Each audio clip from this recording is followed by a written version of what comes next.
اور ایک یہ تربیت ہے جو اہل ایمان کی محمد عربی نے کی تھی. 313 ہو کے جبل کی قوتوں کے خلاف کھڑے ہو گئے. جب عمیر نے جا کے رپورٹ دی نا ابو جہل کو کہ وہ تو 3 اونٹ کھا سکیں گے اور 300 سے کچھ کم اور کچھ زیادہ ان کی تعداد ہے، اس سے زیادہ نہیں ہے، میں خوب وادیاں دیکھ آیا ہوں، میں خوب ٹیلے دیکھ آیا ہوں. تو ابو جہل نے سنادید قریش کو بلا کر کہا عمیر کی رپورٹ سنو کتنی حوصلہ افزا ہے. صبح لڑائی کی نوبت نہیں آئے گی، صبح تو رسیاں کٹھی کرو اور جکڑ جکڑ کے مسلمانوں کو اونٹوں کی پشتوں پہ باندھ لیں گے اور پھر سینے حرم میں جا کے کعبۃ اللہ کی دیواروں کے ساتھ باندھ دیں گے. لوگوں کو تماشا دکھایا کریں گے کہ یہ نیا دین لے کر آئے تھے اور یہ ان کا کیا حال ہے. جب اس نے رعونت بھرے اپنی زبان سے یہ جملے نکالے تو عمیر جو سارا منظر اپنی آنکھوں سے دیکھ کر آیا تھا، ابن حشام میں لفظ موجود ہیں، اس نے کہا وَلَٰكِنْ رَأَيْتُ يَا مَعْشَرَ قُرَيْشٍ الْبَلَايَا تَحْمِلُ الْمَنَايَا. اے قریش کے سرداروں اتنے بھی تکبر میں نہ آؤ، میں اپنی ان آنکھوں سے دیکھ کر آیا ہوں کہ یثرب کی اونٹنیاں اپنی پشتوں پہ نری موتیں اٹھا کے لے آئی ہیں. ان کے بدن پہ چیتھڑے ہیں، ان کے پیٹ کمر سے لگے ہوئے ہیں، لیکن وہ زخمی سانپوں کی طرح پیچ و تاب کھا رہے ہیں. کل ان میں سے کوئی نہیں مرے گا جب تک تم میں سے ایک ایک کو لڑ نہیں جاتا. تم تو یہ کہتے ہو رسیاں کٹھی کرو، میرا مشورہ مانتے ہو تو رات کے اندھیرے میں بھاگ سکتے ہو تو بھاگ جاؤ. اس قوم سے لڑنا تمہارے بس کا روگ نہیں ہے جو مرنے کے لیے آئی ہے. اتنی بڑی قوت کو دیکھ کر ان کے سینے میں خوف پیدا نہیں ہوا، بلکہ آپ جانتے ہیں بدر کی تاریخ گواہ ہے کہ 2 گھوڑے تھے. ایک روایت میں صرف ایک گھوڑا تھا، 6 زرہیں تھی، 8 تلواریں تھیں، 70 اونٹ تھے، اور جن کے پاس تلواریں نہیں تھیں انہوں نے کھجوروں کے ڈنڈے توڑ لیے اور ہواؤں میں لہرانے شروع کر دیے. جب یہ ملکوتی قافلہ مدینے سے باہر نکل رہا تھا، دکانوں پہ یہودی عیسائی بیٹھے تھے. انہوں نے کہا مسلمانوں کس بل بوتے پہ جا رہے ہو، کس برتے پہ جا رہے ہو، کون سا آسرا ہے تمہارا، آلات حرب و ضرب تو تمہارے پاس موجود نہیں، اتنی بڑی قوت سے ٹکرانے جا رہے ہو جو کیل کانٹے سے اور اسلحے سے آلات حرب و ضرب سے لیس ہو کے آئی ہے، تم مقابلہ کیسے کر پاؤ گے، کس بل بوتے پہ جا رہے ہو. حضور کملی اوڑے ساتھ ساتھ چل رہے تھے. صحابہ نے اشارہ کر کے کہا نہ تیغ و تیر پر تکیا، نہ خنجر پر نہ بالے پر، بھروسہ ہے تو اس سادی سی کالی کملی والے پر.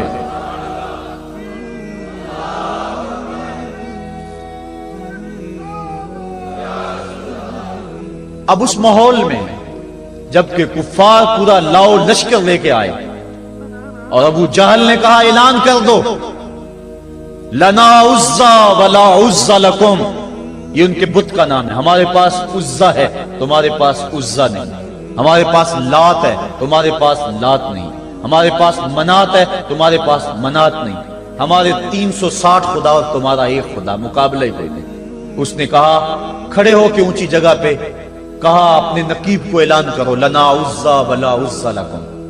حضور کے کانوں میں آواز پڑی، فرمایا علی تم بھی اونچے ٹیلے پہ کھڑے ہو جاؤ اور تم ان کو جواب میں کہو اللہ مولانا ولا مولا لکم، اللہ ہمارا مولا ہے تمہارا مولا کوئی نہیں ہے. اور پھر حضور نے سجدے میں سر رکھ دیا. سجدہ اتنی بڑی قوت ہے، ہزاروں ایٹم بمبوں کے اندر وہ قوت نہیں ہے جو سجدے کے اندر طاقت رکھ دی. آج دنیا سے ہم ڈر رہے ہیں اس لیے کہ ہمارے سجدے چھن گئے ہیں، ہمارے سجدوں کی آبرو چھن گئی ہے، ہمارے سجدوں میں وہ حرارت اور گرمی نہیں رہی، وہ رقت اور وہ نرمی نہیں رہی. بدر کا میدان ہے، 1000 کا لشکر جرار مقابلے میں ہے اور وہ پورے لاؤ لشکر کے ساتھ ناز و تفاخر کے اندر مسلمانوں کو ملیا میٹ کر دینے کے جذبوں سے دانت پیس رہے ہیں کہ آج مسلمانوں کو کچا چبا دیں گے. مسلمانوں کے ساتھ پاس صرف 8 تلواریں اور ان کے بطن میں کھانے کے لیے کچھ نہیں. جس کھجور کو چوس کے روزہ رکھتے ہیں اسی کھجور کو چوس کے روزہ افطار کرتے ہیں. یہ حالت مسلمانوں کی، بدن پہ چتھڑے لگے ہوئے کپڑے ہیں، عجیب حالت ہے. پھر کون سا آسرا تھا جو مسلمانوں کے کام آیا؟ مصطفیٰ کریم نے مسجد عریش میں سجدے میں پیشانی جھکا دی. حضرت ابو بکر صدیق رضی اللہ تعالیٰ عنہ فرماتے ہیں میں حضور کے ساتھ تھا، ساری رات مصطفیٰ روتے رہے، آنکھوں میں آنسو ہیں. حضور کی چادر سر انور سے سلٹ کے حضور کے کندھوں پہ آ جاتی، پھر کندھوں سے پشت پہ آ جاتی. میں اٹھا کے حضور علیہ السلام کے سر پہ رکھتا اور کہتا حضور بس کرو.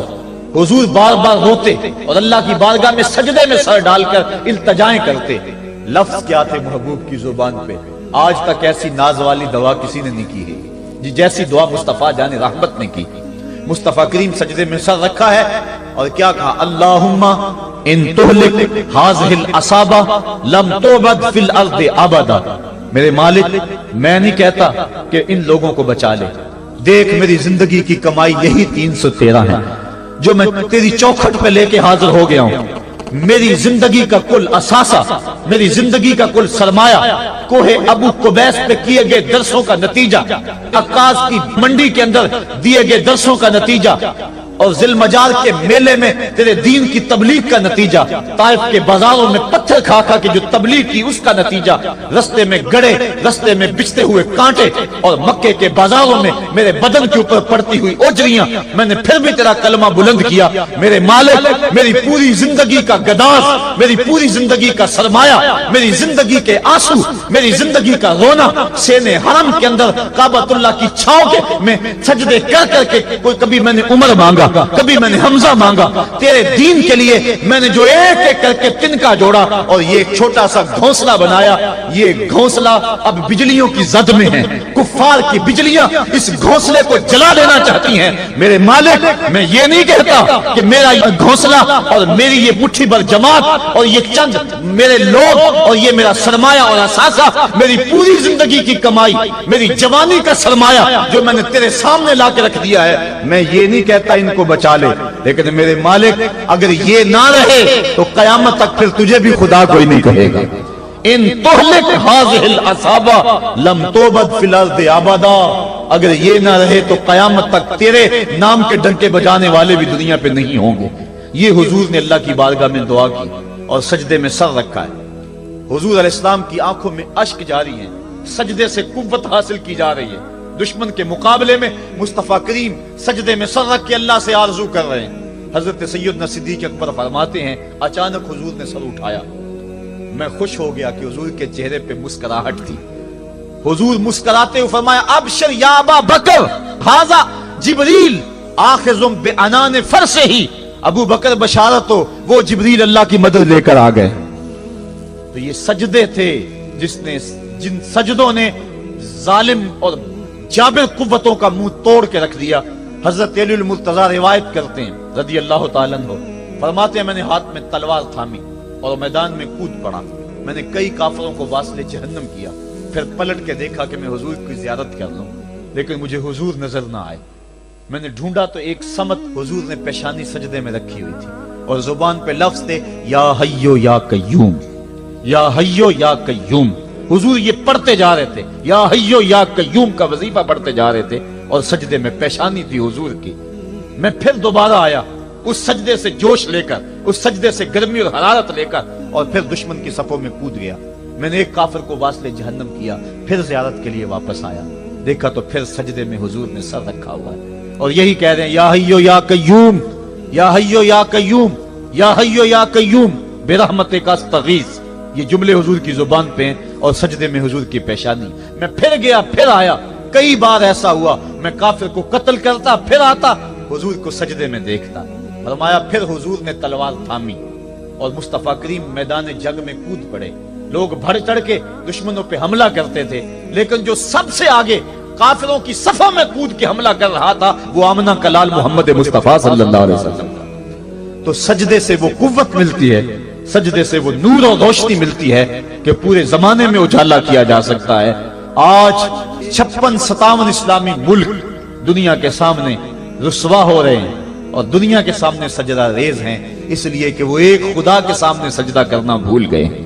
ایک سجدہ جسے تو گراں سمجھتا ہے 1000 سجدے سے آدمی کو دیتا ہے نجات۔ آؤ اس کے حضور جھکو، اس کے حضور جھکنے والا کسی کے آگے نہیں جھکتا۔ سجدہ اس کو قوت دیتا ہے، تو راز کن فکاں ہے، اپنی آنکھوں پر عیاں ہو جا، خودی کا راز نہ ہو جا، خدا کا ترجمہ ہو جا، خودی میں ڈوب جا غافل، یہ سر زندگانی ہے، نکل کر حلقہ شام و سحر سے جاویداں ہو جا، گزر جا بن کے سیلے تندرو کوہ بیاباں سے، گلستان راہ میں آئے تو جوئے نغمہ خواں ہو جا۔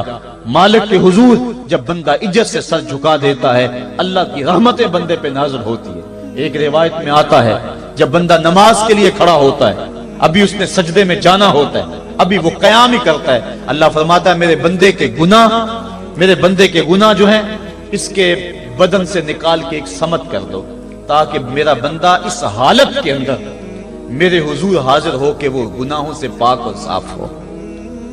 حضرت نبی رحمت صلی اللہ علیہ وآلہ وسلم فرماتے ہیں کہ پھر اس کے سارے گناہ اس کے بدن سے اتار کے ایک سمت رکھ دی جاتی ہے، اور بندہ مصلی پہ سبحان ربی العالی کے نغمے الاپتا ہے، رکوع کرتا ہے، سجدے کرتا ہے۔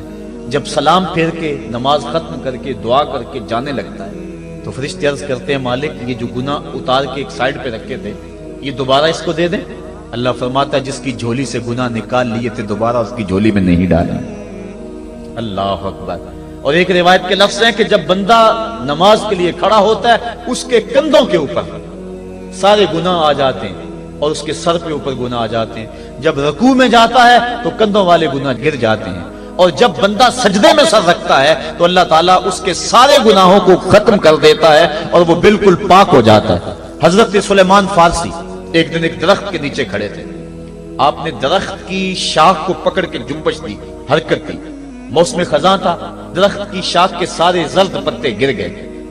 ایک صحابی پاس کھڑے تھے، انہیں پوچھنے لگے عثمان تو نے مجھے پوچھا نہیں کہ میں نے درخت کی شاخ کو یوں ہلایا کیوں ہے؟ انہوں نے کہا اچھا پھر آپ بتا دیں کہ آپ نے درخت کی شاخ کو یوں کیوں ہلایا ہے؟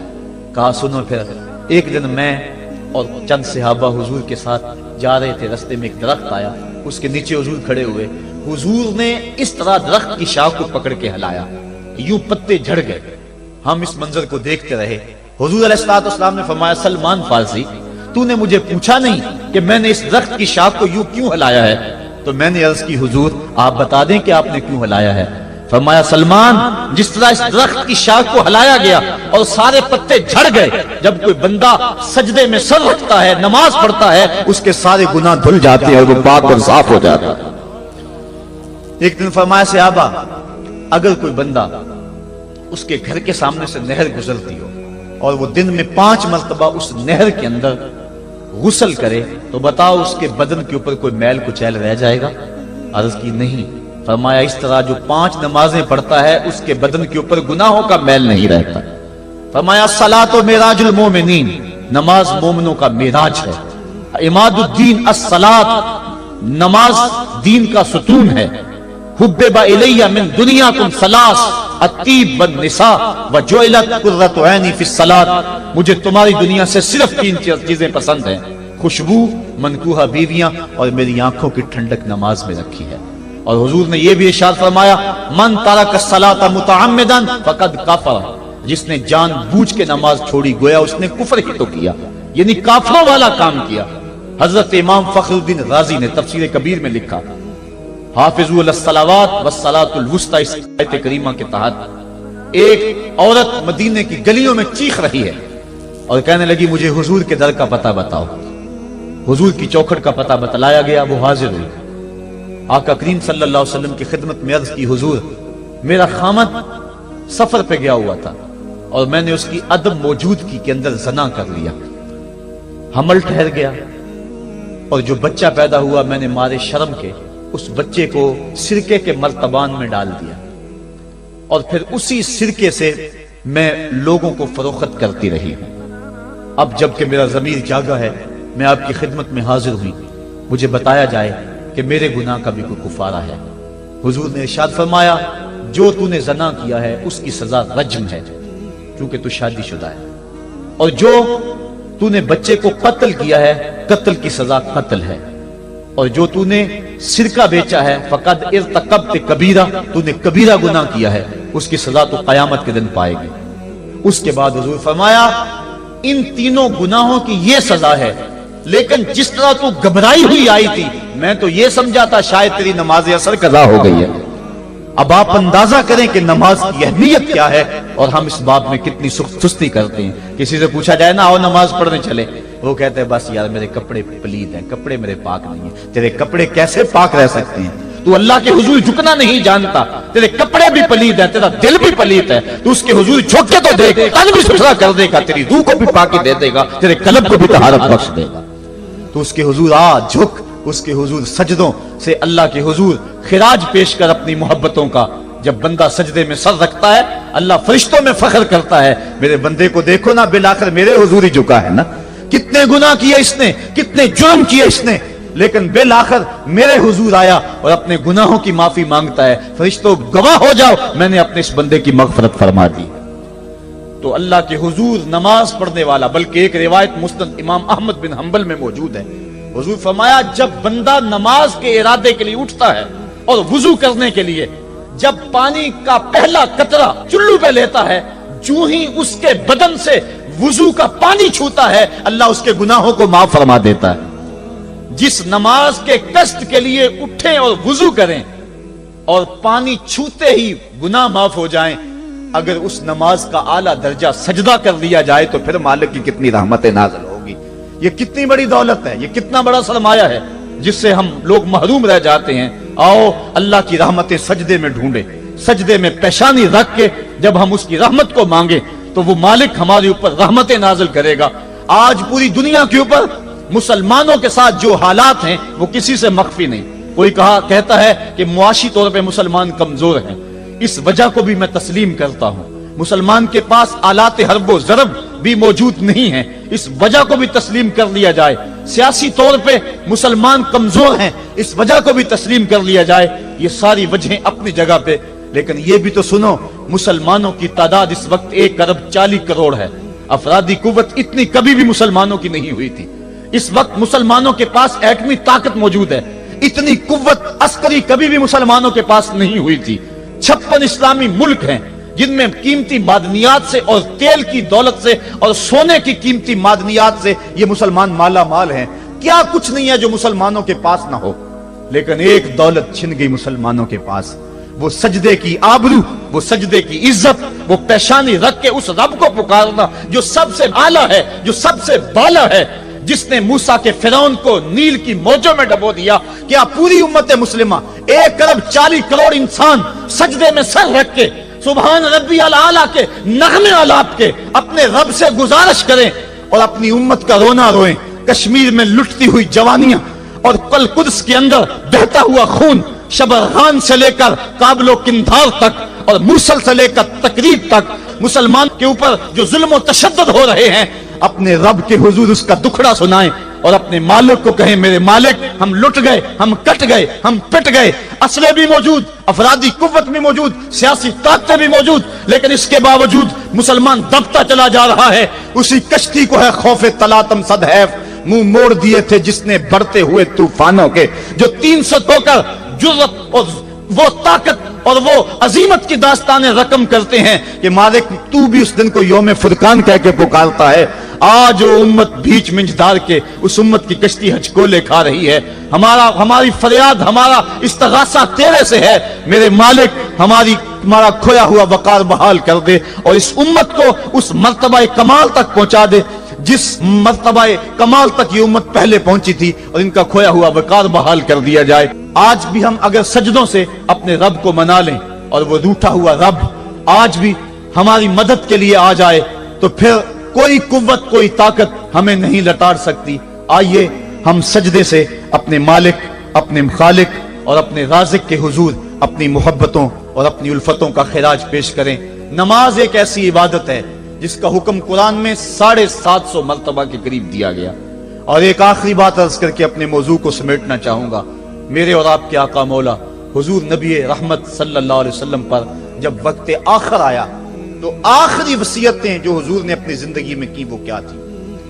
2 وصیتیں تھی حضور کی آخری، جب حضور ایام مرض میں تھے، اور آخری وصیتیں اس کے بعد حضور نے کوئی کلام نہیں کیا، وہ یہی تھا الصلاۃ الصلاۃ الصلاۃ الصلاۃ۔ لوگوں میں تمہیں نماز کی تاکید کرتا ہوں، میں نماز کی تاکید کرتا ہوں۔ اور دوسرا فرمایا جو تمہاری ملک میں تمہارے غلام اور تمہاری لونڈیاں ہیں ان کے ساتھ حسن سلوک کی تاکید کرتا ہوں۔ یہ آخری 2 باتیں تھی جو حضور نے ارشاد کی، حقوق اللہ کے حوالے سے نماز اور حقوق العباد کے حوالے سے حضور نے کمزوروں کے حق ان تک پہنچانے کی تاکید امت کو دی، اور اس کے بعد پھر حضور انتقال کر گئے۔ آئیے ہم سجدوں سے اپنے رب کو راضی رکھیں۔ اللہ مجھے آپ کو توفیق عمل عطا فرمائے۔